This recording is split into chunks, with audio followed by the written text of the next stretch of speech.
ഓം നമോ വെങ്കിടേശായ. നമസ്കാരം. പുതിയൊരു വീഡിയോയിലേക്ക് എല്ലാവർക്കും സ്വാഗതം. തിരുപ്പതിയിലേക്ക് പോകണമെന്ന് ആഗ്രഹമുണ്ടോ? പക്ഷേ എവിടെ താമസിക്കണം, ദർശനം എങ്ങനെ ബുക്ക് ചെയ്യണം, ഫ്രീ ദർശനം എങ്ങനെയൊക്കെ നടത്താം, ആദ്യം ഏത് ക്ഷേത്രത്തിൽ പോകണം, ട്രെയിനിൽ പോകുന്നതാണോ നല്ലത്, എത്ര രൂപ മൊത്തത്തിൽ ചിലവാകും, ഇങ്ങനെ ഒരുപാട് ചോദ്യങ്ങൾ നിങ്ങളുടെ മനസ്സിലുണ്ടെങ്കിൽ ഈ വീഡിയോ അവസാനിക്കുന്നതിന് മുൻപ് അതിനുള്ള എല്ലാ ഉത്തരങ്ങളും നിങ്ങൾക്ക് കിട്ടുന്നതാണ്. വീഡിയോ കണ്ടുകൊണ്ടിരിക്കുന്ന നിങ്ങളെല്ലാവരും ഭഗവാൻ ഗോവിന്ദൻ്റെ നാമത്തിൽ എനിക്കൊരു ചെറിയ ലൈക്ക് തന്ന് സഹായിക്കണേ.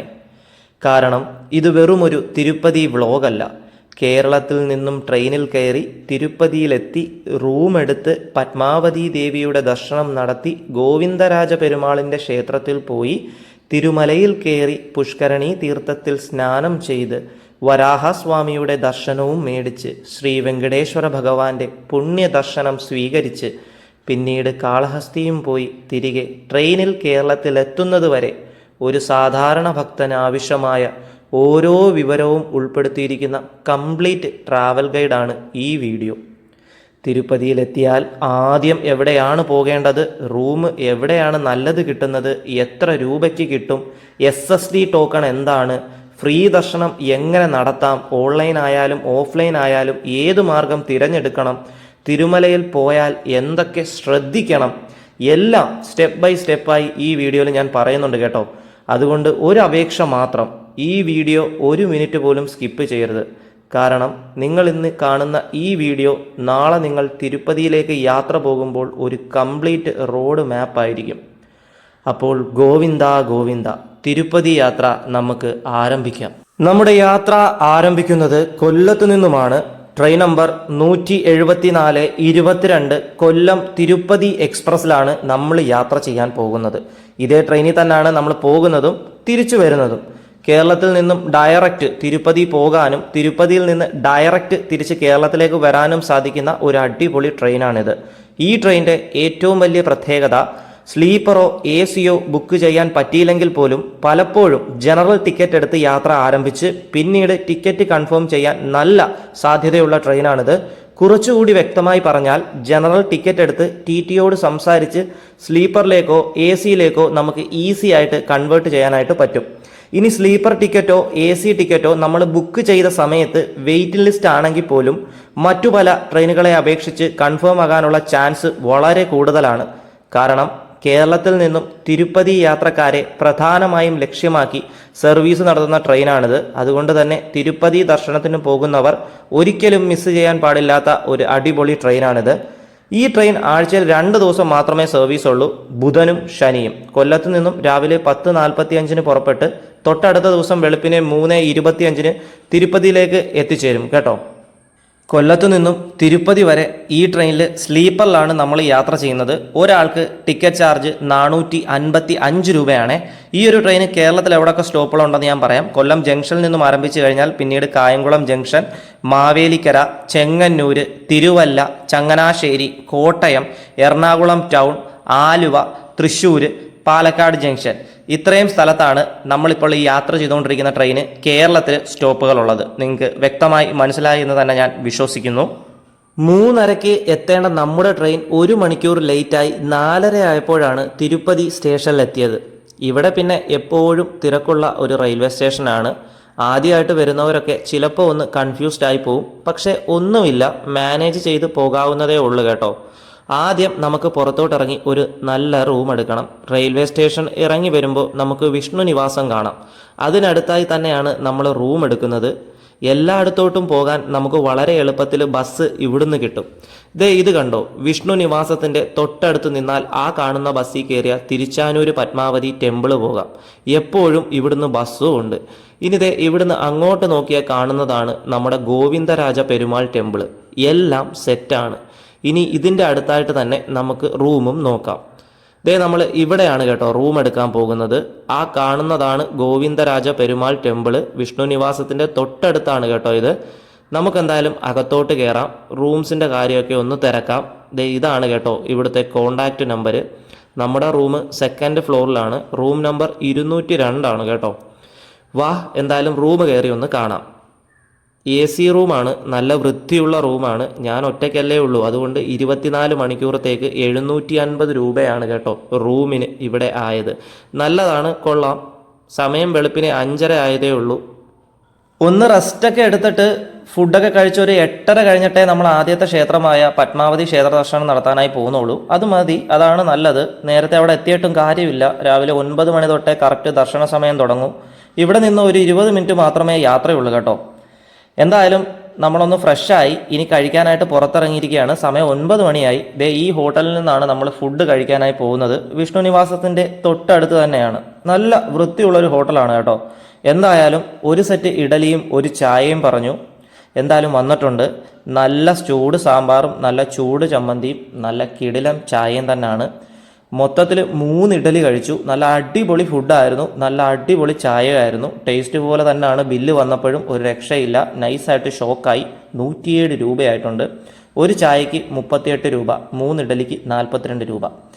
അപ്പോൾ ചായയടി പുറത്തുനിന്നായിരിക്കും വർത്ത്. അപ്പോൾ അത് ഈ കിടക്കുന്ന ബസ്സിലാണ് നമുക്കിനി പത്മാവതി ക്ഷേത്രത്തിലേക്ക് പോവേണ്ടത്. ഇവിടുന്ന് ക്ഷേത്രം വരെ 20 രൂപയാണ് കേട്ടോ ബസ് ചാർജ്. 20 മിനിറ്റ് കൊണ്ട് നമ്മളിവിടെ എത്തും. അങ്ങനെ അതെ കറക്റ്റ് ഒരു 10:15 ആയപ്പോൾ നമ്മളിവിടെ എത്തി. നിങ്ങളതേ ഈ കാണുന്നതാണ് ഇവിടുത്തെ പത്മസരോവരം അഥവാ പുഷ്കരണി എന്നും പറയും. നമ്മുടെ തിരുമലയിലും പുഷ്കരണി ഉണ്ട്, രണ്ടും രണ്ടാണ് കേട്ടോ. എന്തായാലും ദർശനത്തിന് കയറാം. അതിനു മുമ്പ് ഫോൺ ഇവിടെ ലോക്കറിൽ കൊടുക്കണം, ചെരുപ്പും സൂക്ഷിക്കും, എല്ലാം ഫ്രീ ആണ്. അതൊക്കെ കൊടുത്തിട്ട് ഫ്രീ ക്യൂ ആയിട്ടുള്ള ദർശനത്തിലേക്ക് നമ്മൾ പോവുകയാണ്. സ്പെഷ്യൽ ദർശനം ഉണ്ട് ഇവിടെ. 50 രൂപയും 20 രൂപയാണ്. ആവശ്യമുള്ളവർക്ക് അതൊക്കെ ഇവിടെ വന്ന് തന്നെ എടുക്കാവുന്നതാണ്. 1 മണിക്കൂറിനുള്ളിൽ തന്നെ നമുക്ക് അമ്മയുടെ ദർശനം കിട്ടി കേട്ടോ. പത്മാവതി ദേവി സാക്ഷാൽ തിരുപ്പതി ഭഗവാന്റെ ഭാര്യയാണ്. തിരുപ്പതി ദർശനം നടത്തുന്നവർ ആദ്യം പത്മാവതി അമ്മയെ ദർശനം നടത്തണമെന്നാണ് കേട്ടോ ഐതിഹ്യം. മഹാലക്ഷ്മിയാണ് ഭഗവതി. ഈ ക്ഷേത്രത്തിന് വളരെ തൊട്ടടുത്തായിട്ട് തന്നെ ഒരു ഉപക്ഷേത്രം കൂടിയുണ്ട് കേട്ടോ, ഒരു സൂര്യനാരായണ ക്ഷേത്രം. അങ്ങനെ അവിടെയൊക്കെ ദർശനം കഴിഞ്ഞ് നമ്മൾ നേരെ തിരിച്ച് തിരുപ്പതിയിലെത്തി.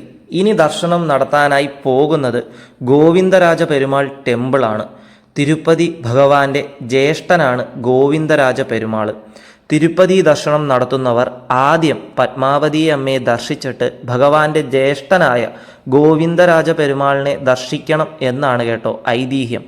ഇവിടെ ക്ഷേത്രത്തിൽ ഉച്ചയ്ക്ക് അന്നദാനമുണ്ടായിരുന്നു. ഉച്ചയ്ക്ക് നമ്മൾ അത് കഴിച്ചിട്ടാണ് ദർശനം നടത്താനായി കയറിയത്. നല്ലൊരു ദർശനം നമുക്ക് ലഭിച്ചു.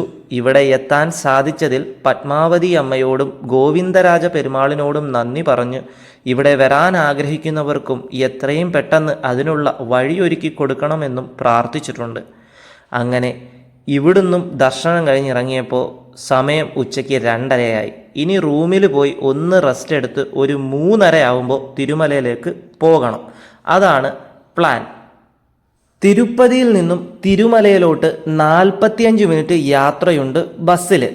രാത്രി 12 മണി തൊട്ട് രാത്രി 2 മണി വരെയുള്ള സമയം ഒഴികെ ബാക്കി എല്ലാ സമയത്തും നമുക്ക് വണ്ടിയുണ്ട്, അങ്ങോട്ട് പോകാനും ഇങ്ങോട്ട് വരാനും. മനസ്സിലായോ? 90 രൂപയാണ് ഒരാൾക്ക് bus ticket charge non AC ബസ്സിന്. ഒരു പ്ലാൻ പോലും ഇല്ലാതെ തിരുപ്പതി ദർശനം നടത്താനായി വരുന്നവർക്ക് മുൻകൂട്ടി ഒരു തരത്തിലുള്ള സ്പെഷ്യൽ എൻട്രി ടിക്കറ്റ്സ് ബുക്ക് ചെയ്യാതെ ഇവിടെ എത്തിക്കഴിഞ്ഞാൽ എങ്ങനെ ദർശനം നടത്താമെന്ന് നോക്കാം. 2 തരത്തിലുള്ള ഫ്രീ ദർശനം ഞാൻ പറയാം. അതിലൊന്ന് നേരിട്ട് തിരുമലയിൽ പോയി ക്യൂവിൽ നിൽക്കുന്ന ഫ്രീ ദർശനമാണ്. സർവ്വദർശനം എന്നാണ് അതിന് പറയുന്നത്. നമ്മൾ അതിനാണ് കേട്ടോ, അതായത് ഞാൻ ആ ദർശനത്തിനാണ് പോകുന്നത്. തിരുമലയിൽ കൃഷ്ണതേജ സർക്കിളാണ് എൻട്രി ക്യൂ. ഈ കൃഷ്ണതേജ സർക്കിള് SV ഗസ്റ്റ് ഹൗസിനും SV മ്യൂസിയത്തിനും ഇടയിലാണ്. ഓക്കെ. രണ്ടാമത്തേതാണ് SSD അഥവാ സ്ലോട്ടഡ് സർവദർശൻ ടോക്കൺ. ഇതും ഫ്രീ തന്നെയാണ്, പക്ഷേ രണ്ടും ഒരുപോലെയല്ല. SSD ടോക്കൺ എടുത്താൽ തൊട്ടടുത്ത ദിവസത്തേക്കുള്ള ഏതെങ്കിലും ഒരു സമയമായിരിക്കും നമുക്ക് ദർശനത്തിനായി സ്ലോട്ട് കിട്ടുന്നത്. അതുകൊണ്ട് സാധാരണ ഫ്രീ ആയിട്ടുള്ള സർവ്വ ദർശനത്തിനേക്കാൾ കുറച്ച് സമയം കൊണ്ട് ദർശനം നടത്താൻ സാധിക്കുന്നത് ഫ്രീ ആയിട്ടുള്ള SSD ടോക്കൺ ആണ് കേട്ടോ. ഈ SSD ടോക്കൺ കൊടുക്കുന്നത് 3 സ്ഥലങ്ങളിലാണ്. ഒന്ന് തിരുപ്പതി റെയിൽവേ സ്റ്റേഷൻ്റെ തൊട്ടടുത്തുള്ള വിഷ്ണു നിവാസം, തിരുപ്പതി ബസ് സ്റ്റാൻഡിൻ്റെ അടുത്തുള്ള ശ്രീനിവാസ കോംപ്ലക്സ് ആണ് 2, 3 അലിപ്പിരി നടപ്പാതയുടെ തൊട്ടടുത്തുള്ള ഭൂദേവി കോംപ്ലക്സ്.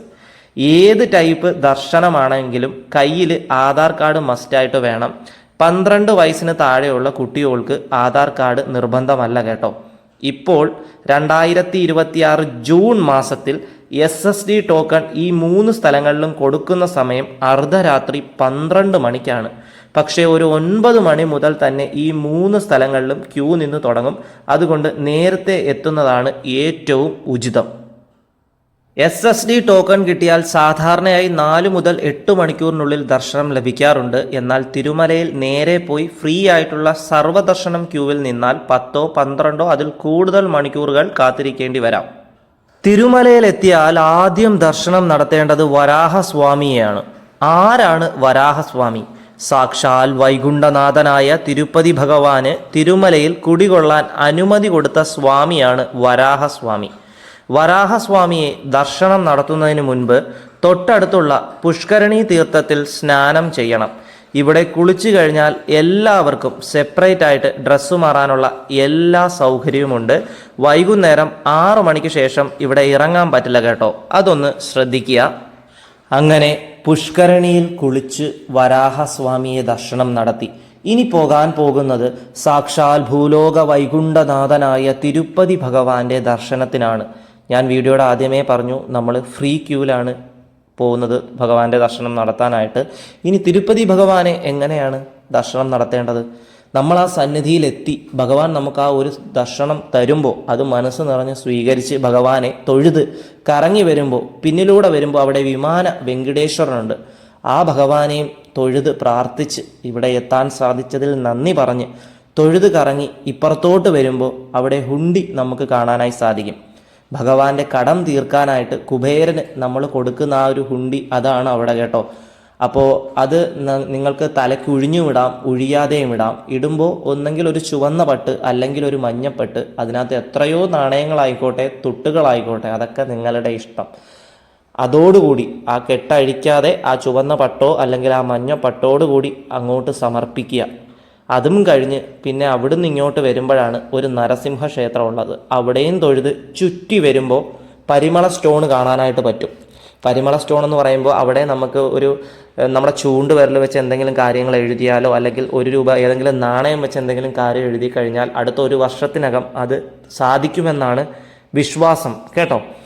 അതും കഴിഞ്ഞ് പുറത്തേക്ക് വരുമ്പോഴാണ് നമ്മുടെ വൈകുണ്ഠ ദ്വാരമൊക്കെ ഉണ്ടാകുന്നത്. അവിടെ എത്ര നേരം നിങ്ങൾക്ക് ആ സന്നിധിയിൽ ഇരിക്കാൻ പറ്റുമോ അത്രയും നേരം ആ ഒരു തിരുസന്നിധിയിലിരുന്ന് ഭഗവാൻ വെങ്കടേശ്വരനെ പ്രാർത്ഥിക്കുക, മനസ്സ് നിറഞ്ഞ് പ്രാർത്ഥിക്കുക. ഒരുപക്ഷെ അത്രയും കാത്തിരിപ്പോടുകൂടി പെട്ടെന്ന് ദർശനം കിട്ടുമ്പോൾ മുഴുവനും പ്രാർത്ഥിക്കാൻ പറ്റിയെന്നില്ല. അതുകൊണ്ട് എന്താ ചെയ്യുക? ആ ഭൂമിയിൽ അങ്ങ് ഇരിക്കുക. അവിടെ എല്ലായിടത്തും ഭഗവാനുണ്ട്. അവിടെ അങ്ങോട്ട് ഇരിക്കുക, പറയാനുള്ളതൊക്കെ പറഞ്ഞിട്ട് സാവധാനം ഇറങ്ങി വന്നാൽ മതി.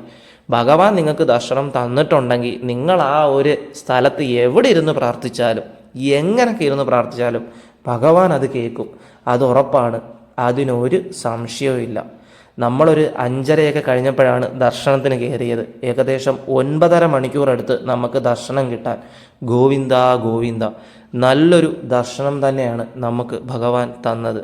ഞാൻ വീണ്ടും പറയുകയാണ്, നിങ്ങൾ ചിലപ്പോൾ നല്ലതുപോലെ തളർന്നൊക്കെ ആയിരിക്കും ഭഗവാന്റെ സന്നിധിയിൽ എത്തുമ്പോൾ, അയ്യോ എനിക്കിങ്ങനെ പ്രാർത്ഥിക്കാൻ പറ്റിയില്ലല്ലോ, സങ്കടമായല്ലോ, എനിക്ക് നല്ലതായിട്ടൊന്ന് ദർശനം തന്നില്ലല്ലോ. ഒന്നുമില്ല, നമ്മൾ ചിലപ്പോൾ നമ്മളെ നിറകണ്ണുകളോ അല്ലെങ്കിൽ ക്ഷീണിതനൊക്കെ ആയിട്ടായിരിക്കും ചെല്ലുന്നത്. പക്ഷേ ഭഗവാൻ നമ്മളെ നന്നായി കാണുന്നുണ്ട്. അതാണ് ദർശനം, മനസ്സിലായോ? ഭഗവാൻ നല്ല രീതിയിൽ നമ്മളെ കാണുന്നുണ്ട്. അതുകൊണ്ട് ആ ഒരു തിരുസന്നിധിയിൽ എത്തി ഇറങ്ങി ഇതേ കണക്കൊരു സങ്കടം ഇങ്ങനെ ഒന്നും പറയാൻ നിൽക്കേണ്ട. അത് കഴിഞ്ഞിറങ്ങി നേരെ ഭൂലോക വൈകുണ്ഠമായ ഭഗവാന്റെ സന്നിധിയിൽ അങ്ങോട്ട് ഇരിക്കുക. ഞാൻ നേരത്തെ പറഞ്ഞതുപോലെ എന്തൊക്കെ ആഗ്രഹങ്ങൾ, എന്തൊക്കെ സങ്കടങ്ങൾ, എന്തോ പ്രശ്നങ്ങൾ, അല്ലെ ഭഗവാന് സുഖമാണോ, ഭഗവാൻ സന്തോഷമായിട്ടിരിക്കണോ, അങ്ങനെ വിശേഷങ്ങളൊക്കെ പറഞ്ഞ് നമസ്കരിച്ച് അവിടെ അങ്ങ് ഇരുന്ന് മനസ്സ് നിറയെ പ്രാർത്ഥിക്കുക. കാരണം നമ്മൾ നടത്തുന്നത് ഒരു ചെറിയ ദർശനമല്ല എന്നുള്ളത് മനസ്സിലാക്കുക. ദർശനം നേടാൻ വരുന്നവർക്ക് അതിവിശേഷ പുണ്യഫലം ലഭിക്കുന്നതിൽ ഒരു സംശയവുമില്ല. ദർശനം കാത്തിരിക്കുന്നത് 10 മണിക്കൂറായാലും ആ ഒരു നിമിഷം ഭഗവാൻ നമുക്ക് ദർശനം തരുമ്പോൾ മനസ്സിനും ശരീരത്തിനും ലഭിക്കുന്ന സംതൃപ്തി വാക്കുകൾക്കും അപ്പുറമാണ്. തിരുപ്പതി ദർശനത്തിൻ്റെ പുണ്യം ഭക്തിപൂർവമായും പൗരാണികമായും അതീവ വിശിഷ്ടമാണ്. അതുകൊണ്ടാണ് ലോകമാകെയുള്ള കോടിക്കണക്കിന് ഭക്തർ ശ്രീ വെങ്കടേശ്വര ദർശനം നേടാൻ ദിവസേന തിരുമല കയറുന്നത്. നിങ്ങളൊന്ന് ആലോചിച്ചു നോക്കൂ. വേറൊരു ക്ഷേത്രത്തിലും, ഞാൻ എടുത്തു പറയാം, വേറൊരു മഹാക്ഷേത്രത്തിൽ പോലുമില്ല എല്ലാ ദിവസവും ഒരു 30,000-30,000 മുകളിൽ ആൾക്കാരെങ്കിലും മിനിമം ഈ ക്ഷേത്രത്തിൽ ദർശനം നടത്തും. നമ്മൾ ശ്രദ്ധിച്ചു കഴിഞ്ഞാൽ മനസ്സിലാവും, ചില ക്ഷേത്രങ്ങളിലൊക്കെ ഒരു സീസൺ ടൈം ആയിരിക്കും, ഒന്നെങ്കിൽ ഉത്സവ സമയത്ത്, അല്ലെങ്കിൽ ഇപ്പം നമ്മുടെ ശബരിമലയാണെങ്കിൽ എങ്ങനെ വൃശ്ചിക മാസ കാലയളവ് അങ്ങനെയൊക്കെയല്ലേ. പക്ഷേ ഇവിടെ അങ്ങനെയല്ല. എല്ലാ ദിവസവും ഇവിടുത്തെ കാര്യങ്ങൾ നമുക്ക് ഒരിക്കലും എക്സ്പെക്റ്റ് ചെയ്യാൻ പറ്റത്തില്ല. മിനിമം എല്ലാ ദിവസവും ഈ 30,000 എന്ന് ഞാൻ പറഞ്ഞത് ഏറ്റവും ചെറിയ കണക്കാണ് കേട്ടോ. അതുകൊണ്ടാണ് ഞാൻ ഈ പറയുന്നത്, ഈ കലിയുഗത്തിൽ ഭഗവാനെ സ്മരിക്കലും ദർശിക്കലും മാത്രമാണ് മുക്തിയുടെ ഏക വഴി. ഭഗവാൻ നമുക്ക് ദർശനം തന്നാൽ, അതിനുള്ള ഭാഗ്യം നമുക്ക് ഉണ്ടായാൽ, ഭഗവാനെ ഭക്തിയോടെ നമ്മൾ പ്രാർത്ഥിച്ചാൽ അനേകം ജന്മങ്ങളിലുണ്ടായ പാപങ്ങൾ മാറുമെന്നാണ് വിശ്വാസം. തിരുപ്പതി ദർശനം കൊണ്ട് മനസ്സിന് ലഭിക്കുന്ന ശാന്തിയും ആത്മശുദ്ധിയും വർണ്ണിക്കാൻ കഴിയാത്ത ഒരു വലിയ ഘടകം തന്നെയാണ്. ഒരു നിമിഷം പോലും ഭഗവാൻ ദർശനം തരുമ്പോൾ മനസ്സിൽ പൂർണ്ണമായൊരു സമാധാനം നിറയുന്നു. ചിലർക്ക് കണ്ണീരൊഴുകും, അതൊരു ദൈവിക സ്പർശമാണ്. ഗോവിന്ദ ഗോവിന്ദ. തിരുപ്പതി ദർശനം പുണ്യവും കരുണയും നിറഞ്ഞ ഒരു ആത്മപരിശുദ്ധിയുടെ മഹോത്സവമാണെന്ന് തന്നെ പറയാം. ഭക്തൻ ഒരിക്കൽ ഇവിടെ എത്തിയാൽ തിരികെ മടങ്ങുമ്പോൾ പുതിയൊരു ആത്മാവായിരിക്കും, അതുറപ്പാണ്, അതിലൊരു സംശയവുമില്ല. ഓം നമോ വെങ്കിടേശായ. അതുപോലെ എടുത്തു പറയേണ്ട മറ്റൊരു കാര്യമാണ്, ഈ തിരുസന്നിധിയിൽ വന്നു കഴിഞ്ഞാൽ ഒന്നിനും ഒരു കുറവില്ല. ശൗചാലയങ്ങളാണെങ്കിലും വൃത്തിയുടെ കാര്യത്തിലാണെങ്കിലും ആഹാരമാണെങ്കിലും എല്ലാം നമുക്ക് ഫ്രീ ആണ്. ഇവിടെ പട്ടിണി കിടക്കത്തില്ല. തിരുപ്പതി ഭഗവാന്റെ സന്നിധിയിൽ തിരുമലയിലെത്തിയാൽ നമ്മൾ പട്ടിണി കിടക്കത്തില്ല. ഭഗവാന്റെ പ്രസാദമായ ലഡുവും നമ്മൾ മേടിക്കണം. അതുപോലെ തന്നെ ഭഗവാന്റെ പ്രസാദമായ അന്നപ്രസാദം, 3 നേരം കൊടുക്കുന്ന അന്നപ്രസാദമുണ്ട്.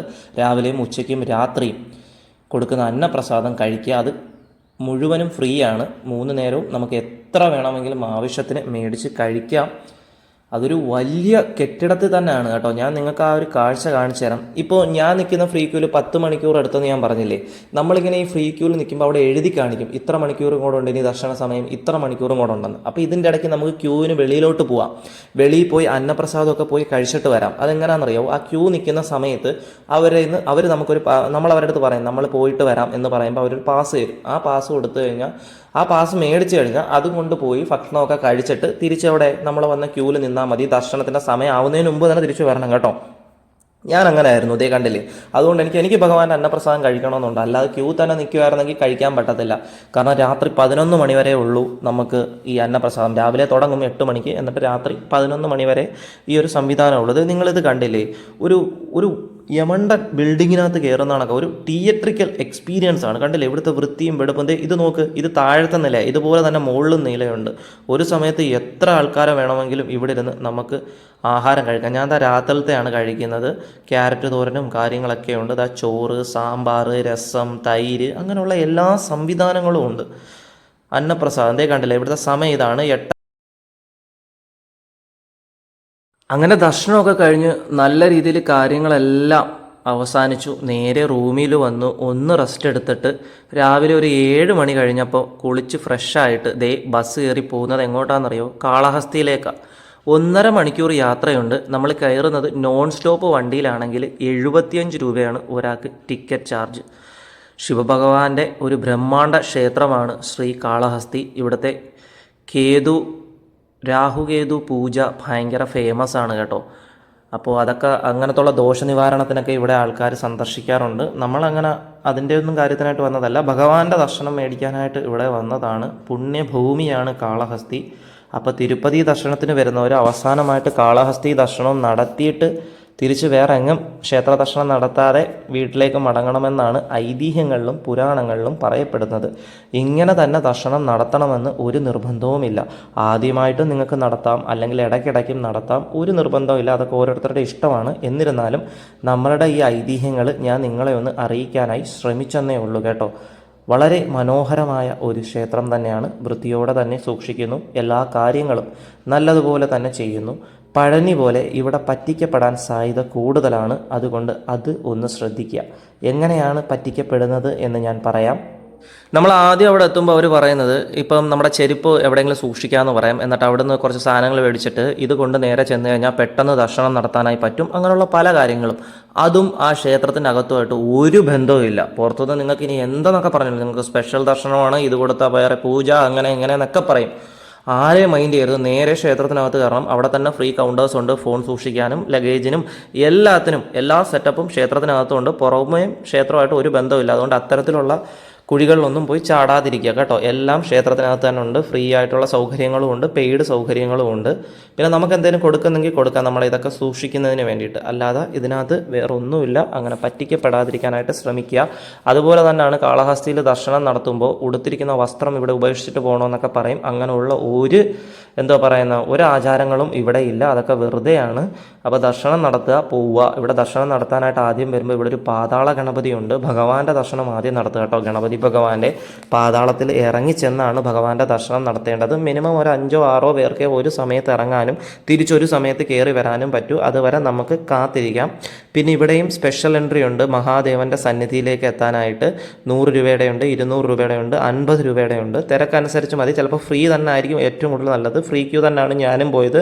വലിയ താമസമില്ലാതെ തന്നെ എനിക്ക് ദർശനവും ലഭിച്ചു. നല്ലൊരു ദിവസം തന്നെ ആയിരുന്നു. 7 മണിയായപ്പോൾ നമ്മൾ ഇറങ്ങിയെന്ന് ഞാൻ പറഞ്ഞു. ഇവിടെ ഒരു 8:30 കഴിഞ്ഞപ്പോൾ നമ്മൾ എല്ലാം കഴിഞ്ഞു. 10:30 ആയപ്പോഴത്തേക്കും ദർശനവും കഴിഞ്ഞു. 8:30 ഇവിടെ എത്തി, 10:30 ആയപ്പോഴത്തേക്കും കംപ്ലീറ്റ് ദർശനവും കഴിഞ്ഞു.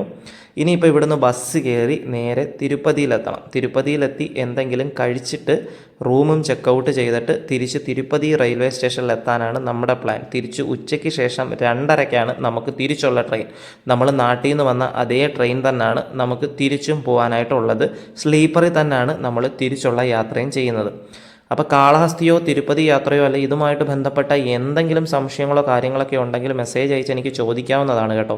ഞാൻ കമൻറ്റ് ബോക്സിൽ പിൻ ചെയ്തിട്ടോളാം. പിന്നെ മെസ്സേജ് അയക്കാനാണെങ്കിൽ ഇൻസ്റ്റാഗ്രാമിൽ അയച്ചോളൂ. മലയാളി ട്രെയിൻ ബ്ലോഗർ എന്ന് തന്നെയാണ് ഇൻസ്റ്റാഗ്രാമിലെ പേജ്. ഫേസ്ബുക്കിലും ഇതേ പേരിൽ തന്നെയാണ് പേജ് ഉള്ളത്, മലയാളി ട്രെയിൻ ബ്ലോഗർ എന്നാണ് കേട്ടോ. അങ്ങനെ നമ്മളിതേ ബസ് പിടിച്ച് തിരിച്ച് തിരുപ്പതിയിലേക്ക് പോവുകയാണ്. തിരുപ്പതിയിൽ എത്തിയിട്ട് ഏതെങ്കിലും ഹോട്ടലിൽ നിന്ന് ഒരു ലഞ്ച് കഴിക്കണം. നമ്മൾ രാവിലെ ബ്രേക്ക്ഫാസ്റ്റ് കഴിച്ചിട്ടാണ് ഇറങ്ങിയത്. ആഹാരങ്ങളൊക്കെ എല്ലാവരും കറക്റ്റ് സമയത്തിന് കഴിക്കാനായി ശ്രമിക്കണം കേട്ടോ. പ്രത്യേകിച്ച് മരുന്നൊക്കെ കഴിക്കുന്നവരുണ്ടെങ്കിൽ, കാരണം ദർശന സമയം എങ്ങനെ ആയതാണെന്ന് നമുക്ക് പറയാൻ പറ്റത്തില്ല. അതുകൊണ്ട് ആഹാരം കഴിച്ചിട്ട് നിങ്ങൾ എന്താണെന്ന് വെച്ചാൽ ദർശനം നടത്തണം. അങ്ങനെ നമ്മൾ തിരുപ്പതി റെയിൽവേ സ്റ്റേഷനിലെത്തി. നല്ല റെയിൽവേ സ്റ്റേഷൻ്റെ അടുത്തുള്ള തന്നെ ഒരു ഹോട്ടലിൽ നിന്ന് ഒരു ലഞ്ചൊക്കെ പറഞ്ഞു, വയറ് നിറച്ച് കഴിച്ചു. 125 രൂപയാണ് ഈ ഒരു ലഞ്ചിനായത്. അത് കഴിഞ്ഞിട്ട് നമ്മൾ നേരെ ഈ ട്രെയിൻ നമ്പർ 174 22-ലായിരുന്നു നമ്മൾ ഇങ്ങോട്ട് വന്നെങ്കിൽ, അങ്ങോട്ട് പോകുന്നത് 21-ലാണ്. സ്ലീപ്പറിൽ തന്നെയാണ് യാത്ര. 455 രൂപയാണ് ഒരാൾക്ക് ടിക്കറ്റ് ചാർജ്. ട്രെയിൻ തൊട്ടടുത്ത ദിവസം രാവിലെ എത്തും.